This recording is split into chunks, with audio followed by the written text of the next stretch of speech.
আসসালামু আলাইকুম রহমতুল্লাহ। দর্শক, আমাদের জীবনে অনেক সময় সঠিক জ্ঞানের অভাবে আমরা অনেক ভুল করে ফেলি, যা আমাদের দাম্পত্য জীবন এবং পরবর্তী প্রজন্মের উপর খারাপ প্রভাব ফেলে। স্বামী স্ত্রীর ঘনিষ্ঠ সম্পর্ক বা সহবাসের ক্ষেত্রেও ইসলামে সুনির্দিষ্ট কিছু গাইডলাইন রয়েছে, যা মানা প্রত্যেক মুসলমানের জন্য জরুরি।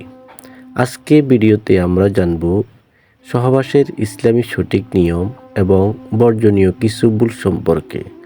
প্রথমে আসি প্রস্তুতি বিষয়। ইসলামের সহবাস কেবল দৈহিক চাহিদা পূরণ নয়, এটি একটি ইবাদত বটে, যদি সঠিক নিয়ম হয়। ১. দোয়া পাঠ। সহবাস শুরু করার আগে অবশ্যই বিসমিল্লাহ এবং সহবাসের নির্দিষ্ট দোয়া পাঠ করা সুন্নত। এটি শরীয়তের কুনজর থেকে স্বামী স্ত্রী এবং ভবিষ্যৎ সন্তানকে রক্ষা করে। ২. মানসিক পবিত্রতা। সহবাসের সময় মনে মনে অন্য কোনো নারী বা পুরুষকে কল্পনা করা ইসলামে সম্পূর্ণ নিষিদ্ধ বা হারাম। একে মনে জেনা বলা হয়। স্বামী স্ত্রী একে অপরের প্রতি পূর্ণ মনোযোগ ও ভালোবাসা বজায় রাখবেন। কিছু কাজ আছে যা এই সময় করা সম্পূর্ণ হারাম বা অত্যন্ত অপছন্দনীয়, যেমন ১. মাসিক বা পিরিয়ড। স্ত্রীর মাসিক চলাকালীন সময়ে সহবাস করা ইসলামে কঠোরভাবে নিষিদ্ধ বা হারাম।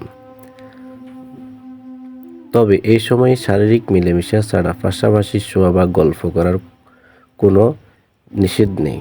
২. অস্বাভাবিক পন্থা। ইসলামে স্ত্রীর পায়ুপথে মিলন করাকে কঠোরভাবে হারাম করা হয়েছে, এটি কবিরা গুনাহ।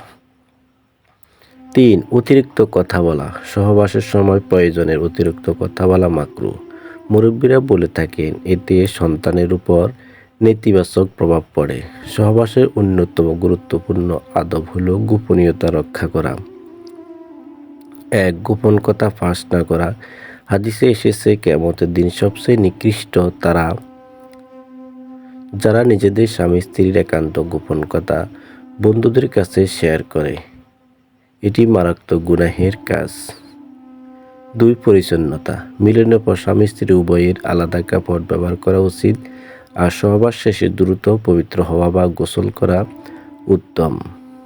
তবে সাথে সাথে গোসল না করে বা ঠান্ডা পানি না খেয়ে কিছুক্ষণ বিশ্রাম নেওয়া স্বাস্থ্যের জন্য ভালো।